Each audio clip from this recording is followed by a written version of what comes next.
And we all thrive when people do that for us. It makes our day. It totally makes our day.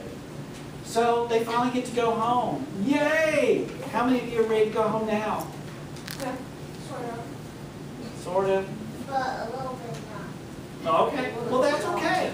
Let's look at what the Bible says in verses 27 through 29 here.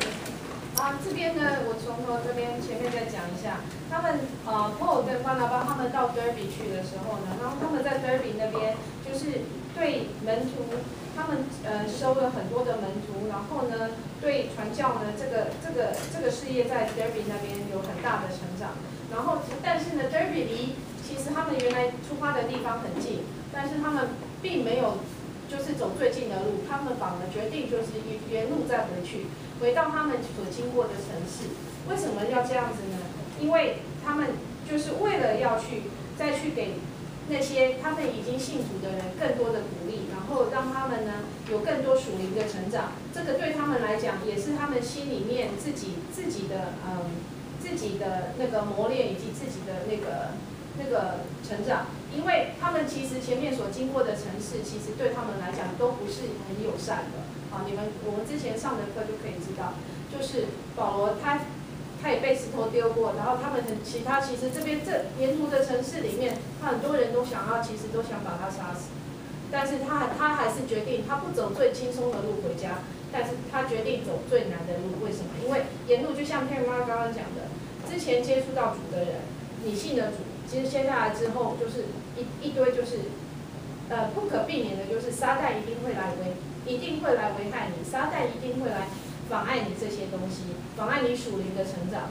所以保罗跟巴拿巴，他的意思就是 encourager， 鼓舞者。那他们决定要回去，再对他们所经过的这些城市的人，再进行一次信心的加强，再让他们属灵有更大的成长。所以他们为什么会决定再从头再回来？所以这个旅程才会至少花了3年多。 Okay, that was good. Now I can quit, right? No, not yet. Very good. 那我们看到第14章27到29节。Okay, and I will tell you that there's a typo. This should be Acts 14, 26 through 28 instead of 27 through 29. But if you look at this, what did they do when they went home? First of all, when they finally got home, it concluded their first missionary journey. And just think, we've got 2 more missionary journeys to go through. And we've learned, and I have learned so much about these cities, these towns, these beliefs, and how people function. Also, they reported their outcomes to the Gentile Christian church. Never go do something good and not tell anybody about the goodness of God.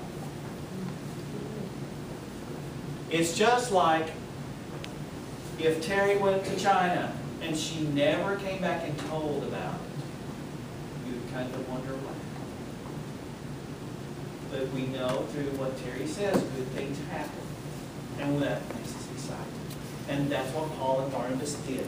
They went and reported everything that happened to them. And can you imagine? Remember this Antioch church.